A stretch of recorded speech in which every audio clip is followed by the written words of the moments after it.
कर पाते हैं। प्लस गणित विज्ञान में साइकोलॉजी अच्छे लेवल की थी, ठीक है। साइकोलॉजी अपने अवनी से सब कुछ आया, लेकिन एक बात बता रहा हूं, साइकोलॉजी ठीक थी।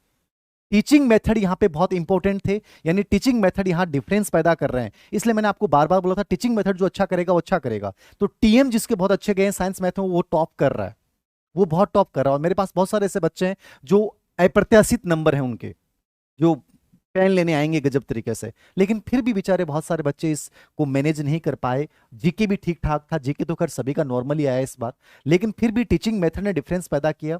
गणित विज्ञान का एक लेवल ठीक था, विज्ञान नॉर्मल था, बट मैथमेटिक्स में टाइम मैनेजमेंट नहीं कर पाए।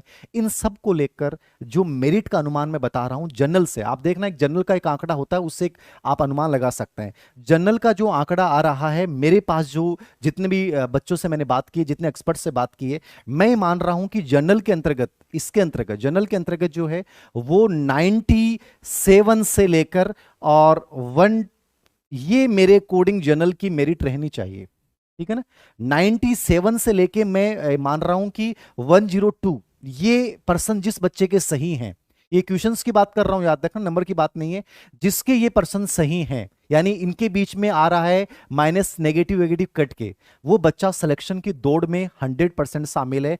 हो सकता है, हो सकता है 95 प्लस वाला हर बच्चा सिलेक्ट हो जाए, कोई बड़ी बात मत मानिएगा। जब पेपर हम देते हैं उस समय लगता है मेरे बहुत सारे थे, लोगों ने इतने माइनस किए 120 130 35, बाहर आए तो और कम हो गए। और जब अधीनस्थ सेवा चयन बोर्ड अपनी रियल में माया दिखाएगा, मतलब आंसर की जारी करेगा, कुछ भी मान सकता है, कुछ भी मान सकता है, मान लीजिएगा आप। मैंने देखा है पीटीआई एग्जाम वगैरह में, इनमें साइकोलॉजी में, इनमें आंसर कुछ भी मान सकता है, ठीक है ना। तो कोई बड़ी बात नहीं है, 2 से 4 5 नंबर 6 नंबर ऊपर नीचे हो जाएं, परवाह मत करना। मैं फिर कह रहा हूं कुछ भी नहीं है कंपटीशन, इससे बड़ा कंपटीशन ये है। और आगे जिंदगी में लड़ना ये सबसे बड़ी चीज है। मैं फिर बोल रहा हूं हारना मत, जो बच्चे कमजोर रहे, मैं उन बच्चों को फिर बोल रहा हूं एक साधारण कंपटीशन था, इसको साधारण मान के चलिए, जिंदगी खत्म नहीं है, याद रखना। सेकंड ग्रेड है, ग्रेड फेस्ट है, कॉलेज लेक्चर है, संगणक एग्जाम है, एलडीसी है, ईओआरओ की साइंस मैथ वाले बच्चों के लिए इतना गजब का चांस होता है, इतनी गजब की पोस्ट होती है, छोड़ना मत जो बच्चे रह गए। और जो बच्चे इस दायरे में आ रहे हैं उन बच्चों को मेरी राय ये है, मेहनत मत छोड़ देना, सिलेक्शन कंफर्म मत मान लेना, लेकिन हम ये मान के चल रहे हैं कि 97 से 102 जो जनरल में है, जिसके पर्सन सही हैं, वो सिलेक्शन की दौड़ में 100% शामिल है।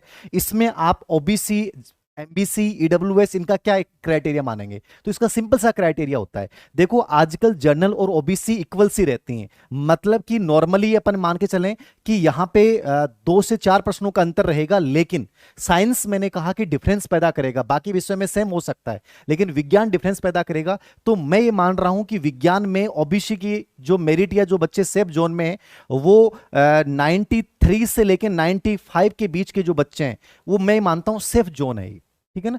यहां यदि आप हैं तो मेरे अकॉर्डिंग सिलेक्शन हो जाना चाहिए, जो मेरे पास आया है।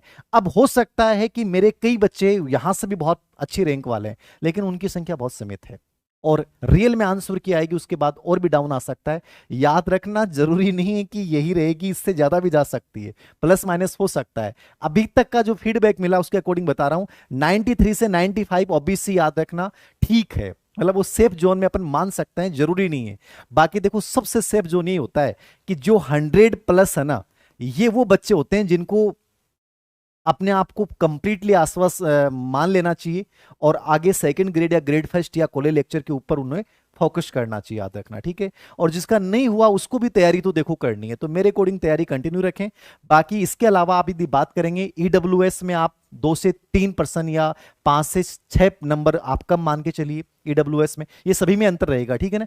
एमबीसी में आप स्पेशली साइंस और इंग्लिश में एक वेरिएशन पाएंगे, एमबीसी की बात कर रहा हूं, ईडब्ल्यूएस में भी साइंस और इंग्लिश में वेरिएशन बड़ा पाया जाएगा। तो यहां पे मान सकते हैं 90 प्लस जो बच्चे हैं ईडब्ल्यू इसमें एमबीसी में, वो बच्चे सिलेक्शन के दायरे में हैं, याद रखना।